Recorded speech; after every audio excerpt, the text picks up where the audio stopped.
Hello and welcome back to Big Nostalgia, the podcast where we look at the games from our childhood, where they came from, the story of their development, and the story within the game itself. We then talk about the audio and visual design and if we like it. Does it hold up? We also discuss a game's legacy. Is it well remembered? Did it spawn a million, billion, zillion sequels? Or is it an obscure title that we hear little about nowadays? I am Phil. And I'm Vicky. And you're joining us today for our second to last episode of the season. It's just the dynamic duo today, and we're talking about a dynamic duo of Zelda games. There's different periods in our life, some of them short, some of them long, seasons and ages. This is the Oracle games. Take it away, Vicky. So, I was excited and overwhelmed when given these two games to do a video on for Season 4. If you're a fan of the series, which I'm sure you are, you would have realised that both me and Phil are big Zelda fans. That is no difference when talking about these two games. However, it'd be impossible to talk about one without the other. Throughout this video, I'll be making sure to share equal about both games, both gameplays, and both game design and characters. I also feel if we did these two games separately, it would involve a lot of the same information, especially in development, which would make it boring to listen to.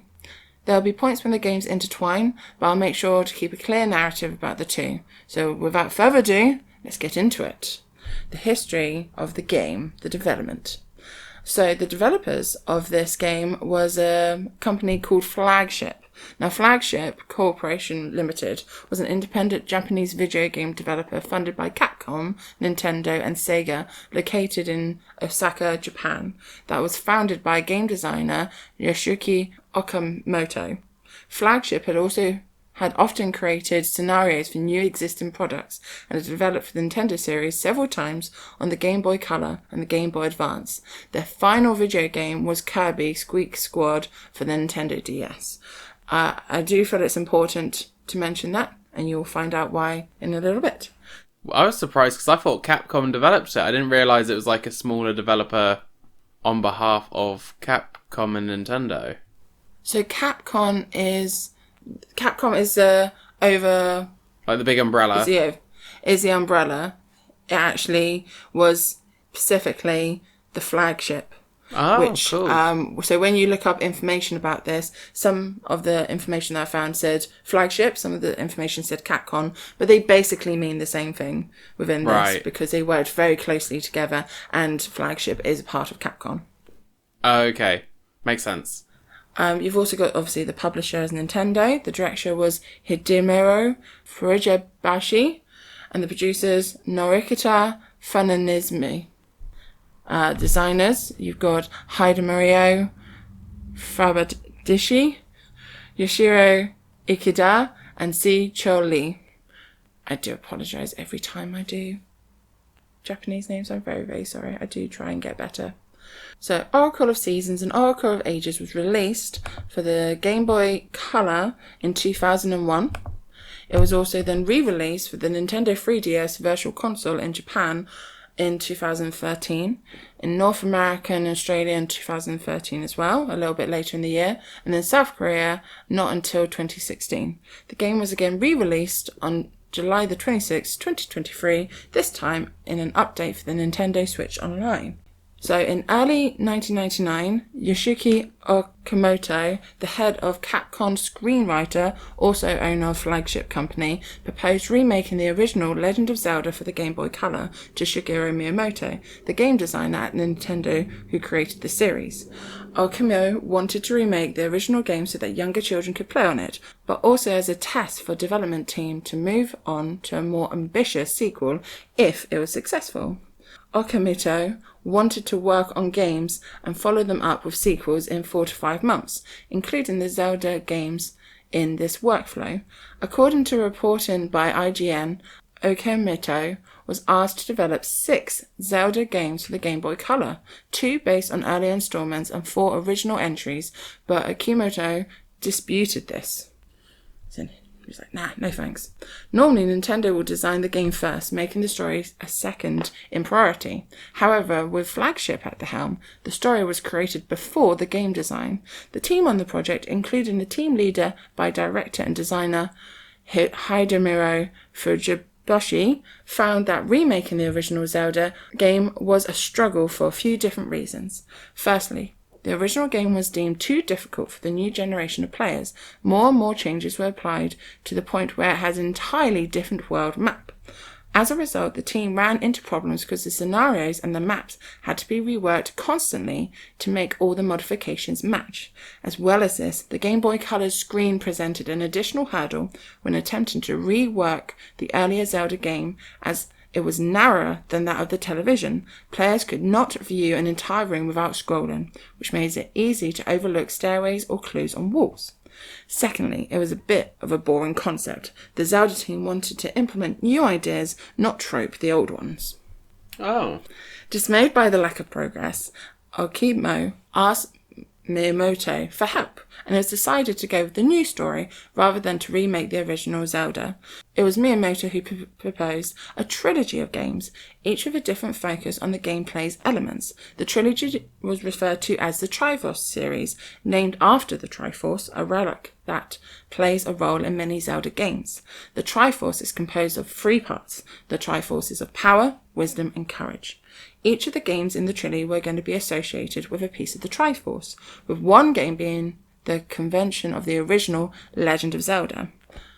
So that's how he was still trying to work in the old concept, but in the end they even dropped that concept because, they were not happy with trying to redo the Legend of Zelda. I can understand that. They have just been given the freedom, especially as it wasn't Nintendo, it was a Flagship / Camcom that was in the seats, was in the writing seats, who had the design control at this element in time.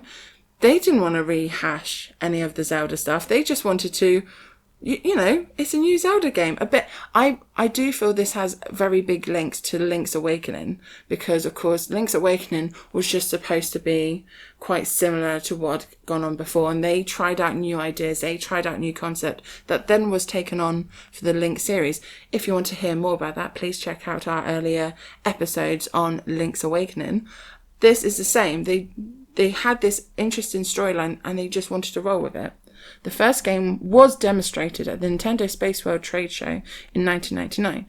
This action-orientated game concerned Ganon's theft of Princess Zelda and the Rod of Seasons, which threw the seasons of Hyrule into chaos.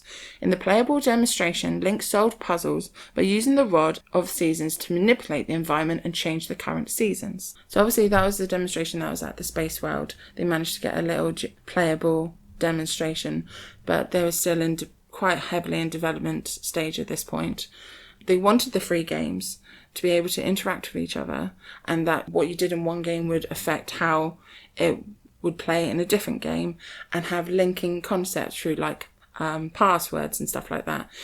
Personally, I think this is a very modern concept and a very innovative? Yeah, it's a very innovative concept because if they're working off the Game Boy Color, to get it all interlinked was a very big project. Well, it's like what you say, if you were given, if you or I was given a chance to make a Zelda game and they're like, if you want to redo the original or do you want to do this crazy experiment and do all these new cool stuff, you'd be like, I want to do the new cool stuff. I don't want to remake the original. I want to, this might be my only time to work on this franchise. I want to put my mark on it. Well, more than 10 Flagship scenarists or writers, amongst them the Resident Evil writer Junichi Mishita, worked on the 3 stories. Well, it's kind of like the when we talked about Sunshine last season. All of a sudden that was one which was more based in its story, and then the game came from the story rather than the other way round. I do like that concept. It's not typically the Nintendo way. Nintendo no, it's not. Usually does they usually have their mechanic, their brand new mechanic that the game is based on, and then the story and then build a story around it. Yeah. Yeah. Well, I was just saying about how the 3 games were all supposed to interlink, the developers considered using cell phone adapters to transfer data, but decided on a password system instead. The limitations of this system and the difficulty of coordinating 3 games provided too complicated, so the project was scaled back to just the 2 games at Miyamoto's suggestion. Condensing the games into a single cartridge was never considered, as the prospect of multiple endings and the added replay value afforded by the ability to play the games in either order was too important to the team. Oracle of Seasons was adapted. Obviously, in the little tester session, you've got the Rod of Seasons and being able to control with the seasons. So that's where the Oracle of Seasons came from. And then the Oracle of Ages was more adapted, obviously, from the Wisdom base, which was puzzle solving. And that was the harp, wasn't it? It was indeed. But I will go into both the items in a little bit. But do you think it was a good idea for the team to scale it back from the 3 to the 2? Because a part of it really bugs me, because it's the Triforce series and the Triforce is 3 pieces. But at the same time, isn't it better to make 2 good things than 3 unfinished things? If you're spreading yourself too thin, then you're going to make just 3 mediocre games. It's not like Pokemon where they release 2, but it's just the types you find. That's not really 2 unique games. That's like 2 games with different random variables. Whereas these were 2 different games with different stories, different stuff to do. So yes. You don't want to spread yourself too thin. I wonder what the gimmick would have been in the 3rd game though. Because you got seasons, obviously you had ages, which is like past and future, and then it'd been Freya of Courage. So I don't know, bravery. No, but that's more Din, isn't it? The fighting, the actual gameplay mechanic. Oh, I see. Because one of them is you cycle through the 4 seasons. The next one is like you go between the past and the present. Yeah. I wonder maybe that was one of the reasons why they decided to scrap it, because they couldn't think of another... They couldn't think of a 3rd thing. Well, they didn't want to make up a 3rd thing when they had 2 very solid 1 and 2 things. Well, maybe it was like, obviously, because the past, present had been done in Ocarina, so the seasons was their own original concept. Maybe been something like the Dark World from like the SNES or something. Yeah. Like a Link Between Worlds, but with the Triforce series. Yeah, and you'd go into the Dark World version of like that game. I'm just trying to think of what the Zelda standards were at that time. Well, these sweeping design changes pushed the release date closer to the release date of the Game Boy Advance, the GBA, the next system in the Game Boy lineup that is backwards compatible with the Game Boy Color games. The teams considered adding a special functionality to the game, triggered only when played on the GBA, but was afraid that the additional development time required for the additional concept would cause the game to be released after the GBA. When the release date of the GBA was postponed, the team was able to incorporate the GBA functionality and release the games as approximately a month before the GBA was released. Staggering releases were abandoned in favour of releasing the games simultaneously. This made it easier for the team to test the interaction between the games and keep the style consistent. Each game was shipped on an 8 megabit, 16 megabit in Europe, cartridge. I do feel it was important to release the 2 games together to have the unity they were aiming for, especially with the special ending and passwords. Would you say that this is a Pokemon sort of concept? Because you'd be able to put the Pokemon, if you have red and you have blue and I have Pokemon that you can't have, we link them so we both get all the Pokemon, we catch them all. So, I think you're right. I think they had to release them at the same time, because otherwise that whole you can play them in either order kind of goes out the window, because you'll just play the one that released first. Yeah. And then you'll be waiting for the second one to come out. So the majority of your player base will do it in a very specific order. I think there's more to it than the Pokemon ones, because we were talking about that a little bit already. It's like, obviously the Pokemon ones, if you want to catch them all, you can do the sharing, and like you can have the alternate versions. But this was like a bit more fundamental, wasn't it? Because the whole idea was, rather than like I buy red, you buy blue, for the full experience, I have to play both. You buy both? Yeah, so yeah. I guess you buy ages, I buy seasons, we complete them, swap them, and then do it again. You can do. Because you have to do both games back to back anyway, don't you? Yes, but say we did that, say you had ages, I had seasons, and we swapped, there would be given a code at the end of the game for my seasons I could put in your ages to have a slightly different storyline. Yes, yeah. So there was more, that would have been an option, but ideally the whole concept would you have the two. Yeah. So moving on to the plot and design and gameplay of both games, the name of each game would suggest, both Oracle of Ages and Oracle of Seasons tackle different subject matters and events. In Seasons, Link is called by the Triforce and gets trapped in a dark forest. He meets a dancing group led by Din, the villain Onyx, then kidnaps Din and imprisons her, sending the seasons of the world into chaos. With them rapidly changing, Link then springs into action to defeat Onyx and return the world to order. But in Ages, Link is similarly brought to the forest where he meets Naru. Shortly after this, the evil sorceress Viren possesses Naru, disrupting the flow of time. In order to fix this, Link must travel through the ages, both past and present, to gather light essences and stop Viren. Furthermore, there is actually a chronological to these two Zelda titles, with Seasons often being recognised as coming before Ages, even though they were released at the same time. Oh, that's interesting. Well, maybe that was how they were going to release it then. Apparently, I don't think there's any law around it. Just around the fact that fans obviously preferred playing Seasons first. Oh. Also, you have to hold on to the quirks, though. Okay. Hold on to the quirks. Okay, I'm holding on to my quirks. Yeah. Upon beating either one, a code is given to the player to punch into the other game to unlock the extra content and the new ending. So experiencing both is certainly worthwhile to the new player. So that's what I meant. So yeah, even if I had your ages, as long as I played Seasons and has a code, then I'm all good. Yeah. A hero is only good as a villain, and as mentioned in both Oracle of Ages and Seasons, have two completely unique antagonists. Onyx serves as an imposing physical threat to Link, towering above him in a giant armoured body. However, in a twist, Onyx's armour is simply a magical vessel containing his true form, that being a giant dragon, obviously. Of course. Of course. Viren, on the other hand, is more mystical in nature, with a magic-based attack akin to Scarlet Witch from the Marvel Cinematic Universe, that sort of vibe. Yeah. She is more omnipresent threat throughout the quest, always looming in the background, similar to the Skull Kid in Majora's Mask.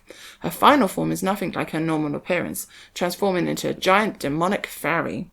One similarity between both villains, however, is that they both secretly serve Chimrova, something which is revealed upon using the aforementioned code to connect both experiences. Did you know that? I did, but only from the fact that I've spent too much time on the Zelda Wiki. And obviously, Twin Rover's obviously one of the... They're what? Ganon's mums, I want to say? Yes. Because obviously you fight them in the Spirit Temple in Ocarina. Yeah, if you're thinking about the lore, Ganon was the only male brought up in the Gerudo Valley, and his mums were the Chimrova sisters. And they're the ones who are like trying to bring up his power and bring him back to life and all this sort of stuff. So, there is a manga series that covers all the Zelda games. They're amazing. If you haven't checked them out, please do.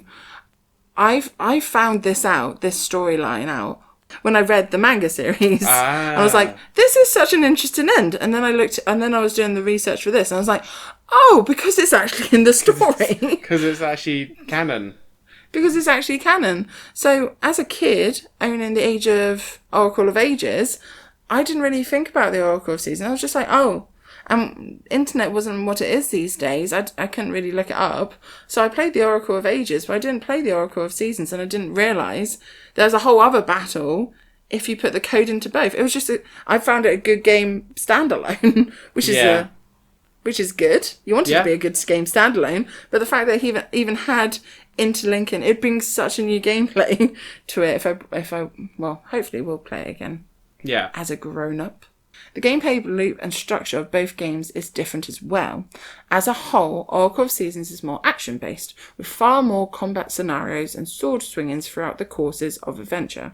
In that way, it's reminiscent to the early NES entries, with more straightforward approach, even borrowing some of the same boss battles and level designs. Oracle of Ages, however, opts for a more puzzle-centric gameplay approach. The game is filled with several brain benders and some really clever dungeons that stand toe-to-toe with the best that the series have to offer. So I like that element because, of course, it really plays on the Triforce of Power and the Triforce of Wisdom, which is where these game ideas originally came from. Yeah. So that's why, say it wasn't into World 1, where you went from the Dark World to the Light World, it would have to be courage, wouldn't it? It'd have to be acts of courage. I was just thinking, that does line up, though, if you did, like, the Dark World as the theme, because courage in the darkness kind of thing. Yeah. Kind of does and match. Making the right action. Yeah. And, being brave and all that. Maybe it would have a lot of things, like the Zelda staple of the Lens of Truth and stuff. We often have to walk on platforms that aren't there. Oh, so the courage. Yeah. Yeah. I was thinking potentially like a bit more story-based if you had two characters and you had to had the courage to work out which one was telling the truth. Or with, I suppose, no, that'd be more wisdom. That's wisdom, yeah. Yeah. The courage to keep going even when you've heard really bad rumours or even when you're scared. It's that sort of stuff. Well, maybe that one, like, the plot would get to its, like, lowest ebb or something. Like, it'd be the most difficult stakes. I don't know. Upon completing either game, players receive a password that can be used to play in the alternative versions of the other. In this version, some of the characters mention passwords that can be given to characters in the first game in exchange for an item or an upgrade. So, say I have Season, you have Ages. I complete Seasons and then I play Ages, then I can get passwords from Ages to put back in Seasons to get items. Wow. Not just the conclusion, not just it's like final a boss. back and forth, isn't it? It is a proper, between the two, there was quite a few certain, like, if you, like, trading sequences, if you go in there and get this password from this person, you can then go back to that person in this game, and it's a lot of in-between stuff. It's quite clever. Rings can be traded by this password system, or randomly created by connecting two games with the game link cable. Oh. In the alternative version, plot points are changed or expanded upon to allow the game to serve as a sequel.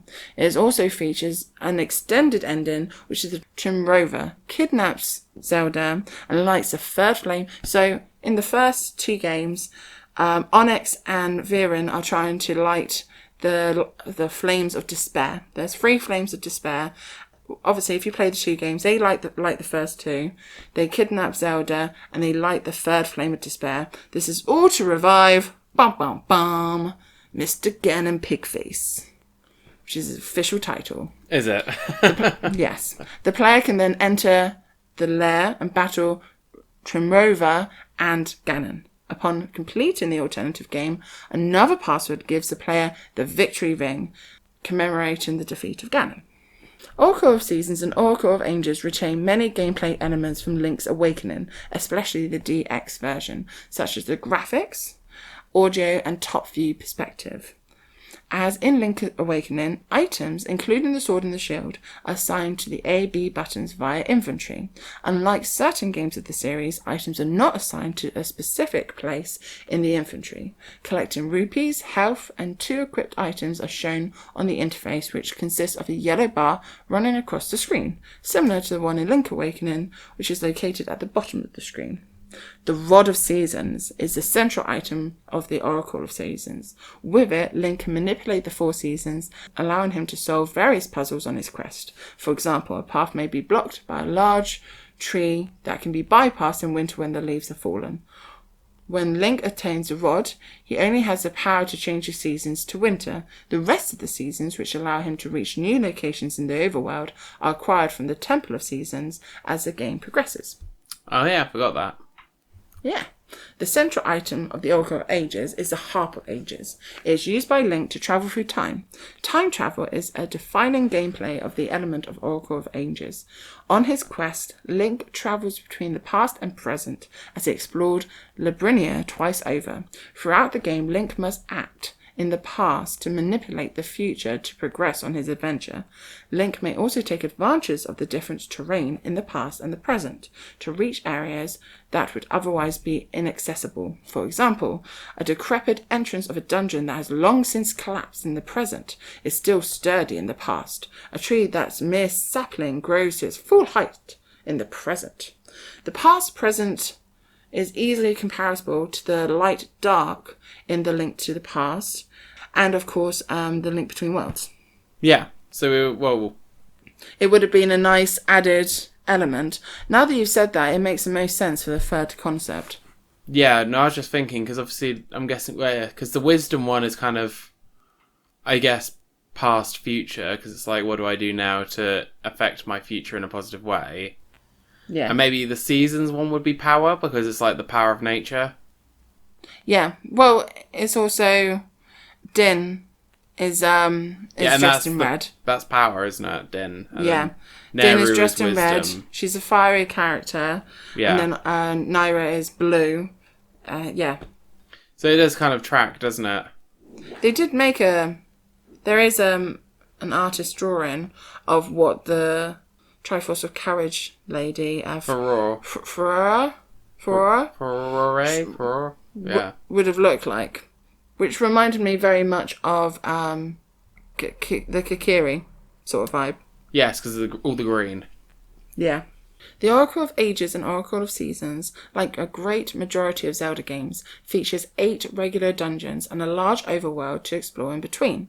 This is done with the help of an overworld map, which is composed of a 14 by 14 grid square, which each square represents a single screen.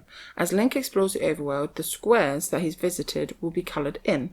Link is guided by the Maku tree, an important character in both games who will direct Link to the next dungeon, among other things. And another particular feature of Oracle of Seasons and Oracle of Ages is the fact that certain choices made in the venture will affect the outcome later on, making various possible scenarios in a single playthrough. Among these are the animal companions that will accompany Link on his adventure. You've got... Do you know any of the names of the characters? There's a kangaroo. Ricky. Of course. Is there a bear? You've got... Yeah, I want to say that's Mushi. And Yes. Dimitri, which is like you've got like a crocodile. I don't remember the crocodile. I remember the other two. Yeah. So I remember that the kangaroo has to like get you across holes and stuff. Yeah, and then Mishi, the bear. Does he Mushi, climb? I swear it's Mushi. He's got teeny tiny wings and he can fly. Oh, of course, yeah. And then you've got Dimitri, which is a crocodile and gets you across water. These choices affect the password obtains for the linked game. So whatever decisions you make, decide whatever animal you get, which then decides what passwords you get. It is the replay on this is fantastic. Yeah. Both games, like many of the Legend of Zelda series, feature a trading sequence. Characters. So in both an Oracle of Seasons and an Oracle of Ages, you've got Link. You've got Ganon, obviously as a big old evil guy. You've got Impa. In Seasons, you've got Din and General Onyx. And then obviously in Ages, you've got Naru. And you've got Queen Ambi, Ralph. And you've got Varen. Yeah. Princess Zelda's in both games. The Maku Tree is in both games. And Trin Rover is in both games.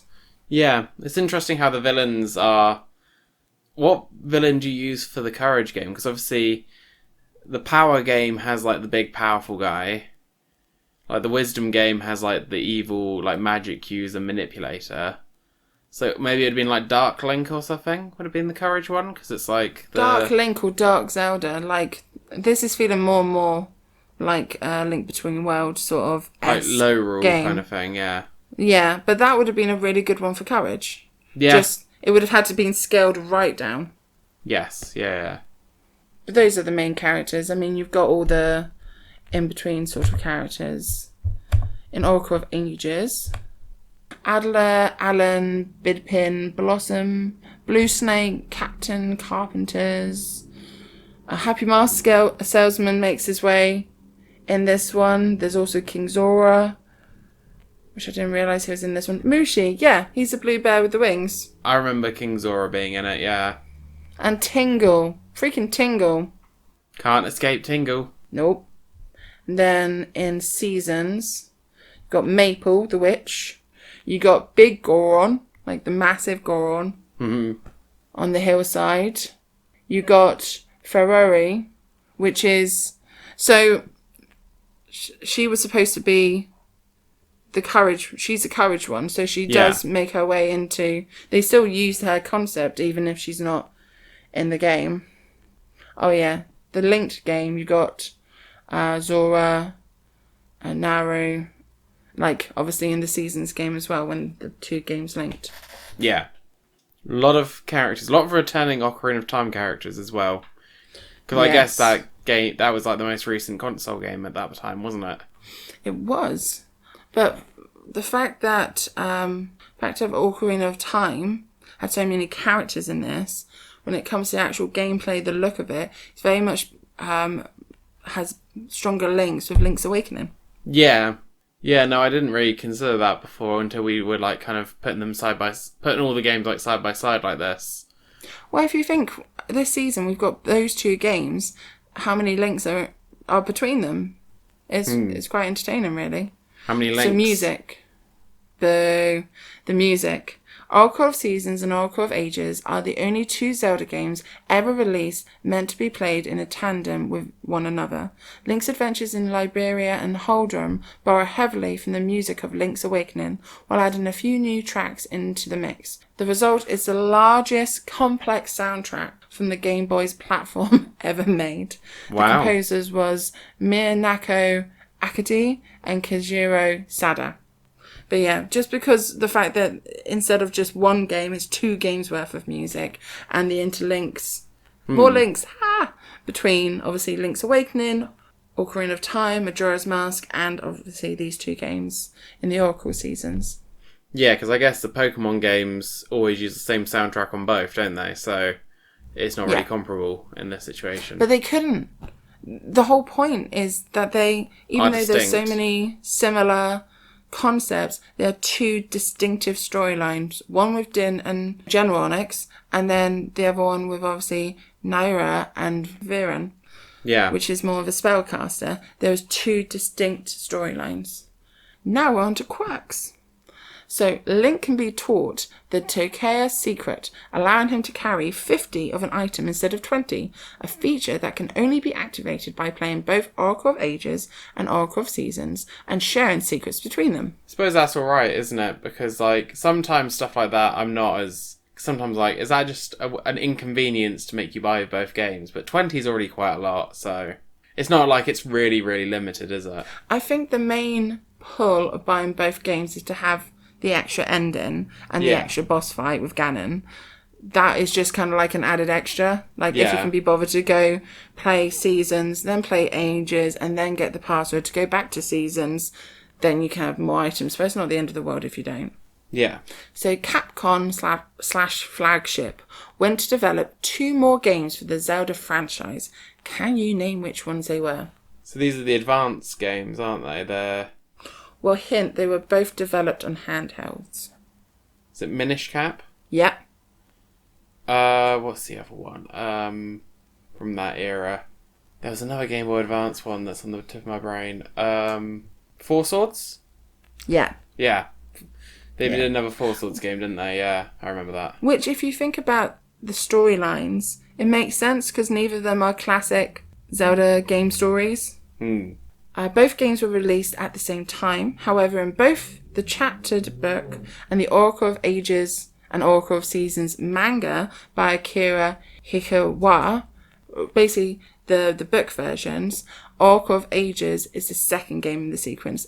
Like, in all the lore, in all, everything about it, even in the book series, Oracle of Ages is second. Even though they both came out at the same time. It's a really weird concept. Who decided Oracle of Seasons came first? I don't know. Because it wasn't meant to be like that. But Apparently, even when you put two things out in the exact same day, they still it's like twins. They still have to go 1-2. But I suppose twins, you do have a baby who comes out first. Yeah, well, I suppose as well when it's something that games have that's unique is that cyclical nature you can kind of have in them. But then when you're actually trying to tell a narrative, something needs to have happened first, unless you have kind of a never-ending story or something where it like loops back to the beginning. I know, but I like the fact that even though there is a first and second for the fans, when you play the games, I've only mainly played Oracle of Ages, and it does not feel a second in a series. It doesn't feel like I've missed out by not playing Oracle of Seasons. You can play them in any order you want. Yeah. The right way or the wrong way. And I suppose if you're writing the book version, then you need to have a first and second. But actually playing the games, you don't feel the difference. Yeah, and it's different when you can... It'd be different if you could program the book to update certain dialogue, depending on which book you read first, like you can in the game, but it's a bit more difficult, isn't it? Yeah. So in North America, the first print of the game featured a foil effect on the tree's silhouette on the box and manual, and in Europe, a limited edition was released on May the 21st, 2001. Limited to 500 copies, it included a copy of both the Oracle games, the boomerang, a shirt, 2 pins, and 2 skins for both the Game Boy Color and the Game Boy Advanced. Wow. Yeah. Decent little special edition. Definitely with only 500 copies, if you think how many of these sell worldwide. Yeah, I'd sell out in a matter of seconds nowadays. And these days, like, resale. Yeah. Yeah, you'd be fighting a scalper for one on eBay after about 5 minutes. So this nicely brings us into, obviously, legacy and our opinions. Oracle of Season and Ages was a critically and commercial success, selling nearly 4 million copies each. Reviews were strongly positive. Critics enjoyed the graphics, although the two shared graphics to a large extent. Seasons is distinguished by swapping the colour palette to reflect the current season. IGN felt that the expressive colours used for changing seasons made Seasons more graphically impressive of the two. Reviews of the audio were mixed. Reviewers noted that the sound was hampered by the poor quality of the Game Boy Color speakers, although it fared favourably compared with other games of the system. The selection of songs was praised for complementing familiar Zelda songs and sounds with new music. The Zelda theme and the traditional sounds effects played upon solving a puzzle were considered welcoming additions, but other sound effects were criticised as simplistic beeps. Fair enough. Yeah, no, I suppose, 4 seasons. Because I remember the effect for the past was just like it looked a bit darker. Yeah. And so you can understand why the seasons is just more colourful. Like you got Visually. so many more. You got such a wider palette to work with as well. And the seasons in general, apart from summer and spring that can be quite similar, the seasons in general can be very distinctive. You have bright colours for spring and summer, cold colours for winter, and like warm colours for autumn. Well, it's like when you can have a lot of fun with that. At the top level, it's like green for spring, yellow for summer, orange for autumn, blue for winter, isn't it? Yeah. And the shades therein. As for reviews, it can be seen on users' rating scores on IGN and on GameSpot. Oracle of Ages was equally praised by fans as well as critics. It received a score of 9.1 on GameSpot and IGN alike, although the latter scores Oracle of Seasons slightly higher at 9.2. Well. So generally, Seasons was taken more well. I can understand with the colours and I can understand with the power. And also, if you're thinking about a simply concept for a Zelda game, having a fight in Zelda game would be an easier concept for a Zelda fan to pick up. It's similar to stuff that they've already seen in Zelda series before. The colours would be very much engaging, and the concept of changing seasons is very simple. However, the time element and the puzzles would be a lot more challenging and potentially complicated, especially choosing the right time to change the time period, especially if the time periods didn't look that different. My main experience with these two games is playing Oracle of Ages. It's a game I had on the Game Boy Color. I really enjoy playing the game.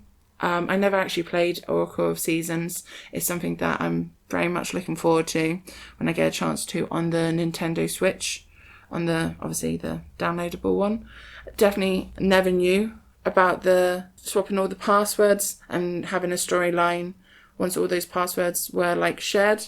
Yeah. I think that's such a modern day concept for quite an old game. I mean, I know I say an old game as 2001, but we are now in 2025. Like, unfortunately, it is an old game. Well, yeah, it's quite simple nowadays. Like, a game can just search. It's like, oh, you've got saved data, therefore this unlocks. Like, yeah, it's not a big deal. Or you play on the same console, it can save your data. Like, it doesn't get saved to the... It's like almost cartridge. like the stuff they try to do, like the stop and swap in like Banjo-Kazooie and things. Like, yeah. really crazy stuff with hardware that really couldn't manage it.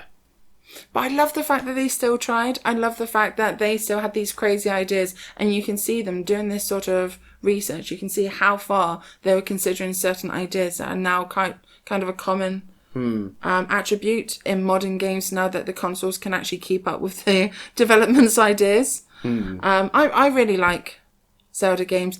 The Oracle games would not be the highest if I did a little rating of all my Zelda games, just probably because of how often I've played it. However, I really like the storylines, and it'd still be quite high up there just through the originality and the amount of concepts around combining the two and having the separate storyline. I think that's such a cool idea for quite an old game. Yeah. How about you? What do you think? No, I agree completely. I think, yeah, I really enjoy my memories because it was ages. I remember, I remember playing ages more than Seasons. We did have both of them between the three of us as kids. I remember. Did we actually? Yeah. So I was just thinking about that, but I'm pretty sure. So it must have been. Did our brother have Seasons? I think so. He must have done. I know I'm the one who had Ages. I remember playing Ages more than the other one. Yeah. But no, I think the idea of them being two distinct games is really cool. I'd be really up for if they remade them in the style of Link's Awakening on Switch and maybe like added... Like, I think it's a shame that the third game never came along as like a sequel that followed both games. Yeah. Because they could have done that as well, like a 2 and then a 1 that was like the finale of the story, incorporating elements from both of those two previous games. Yeah. Obviously the Interlink stuff does that a little bit with Twin Rover and Ganon and stuff, but yeah, I think the concept's just really good. See, I keep getting... So whenever I think of that bout in Ocarina, I can't not think of the abridged, and then I confusingly think that they die of old age, which is, no, that's just the joke they say in that. Yeah. No, so yeah, I would be really interested if they did more of this concept in the future. Like, they have made sequels to the old Zelda games before. Like, I'd be interested in that.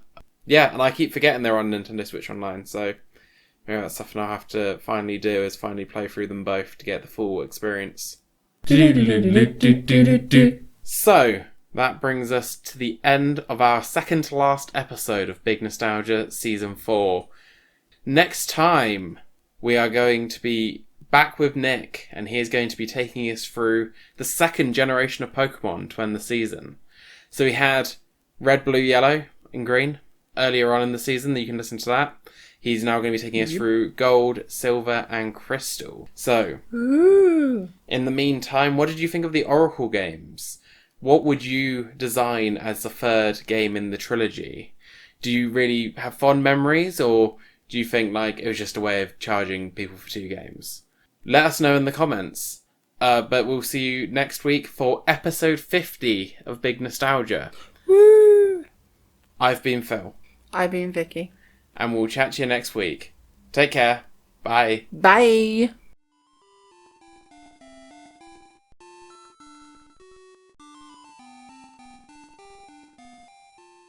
I've already made this point. I just made this point too early. It's almost as if you wrote the script as well. I know. And I just got a bit excited because I was like, hey, I know that. I know I've written it down somewhere. Oh.